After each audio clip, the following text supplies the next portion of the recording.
آخرین شام آشنایی ما که نخستین شب جدایی بود، آمد و خشمناک و قهرآلود، در دلش نقش بی‌وفایی بود.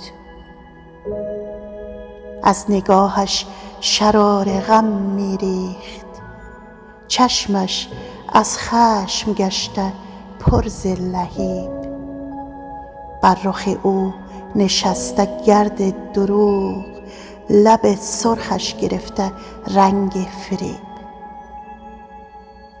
در گلویش شکسته نغمه عشق، بر رخش مرده پرتو امید، محو گشته ز مهرش آیت مهر، گل شده آن شراره جاوید.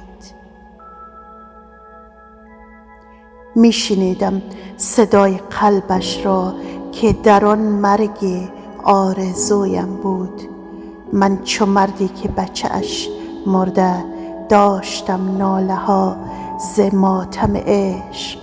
او به عهد شکسته اش خندید، لیک من گریه کردم از غم عشق.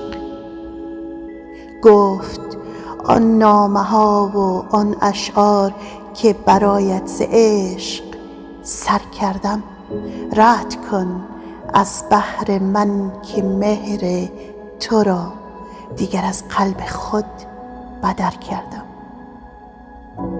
دست لرزان من ز گوشه میز به در آورد، شعرهایش را همگی را به پایش افکندم، کرد چون زیر پا وفایش را.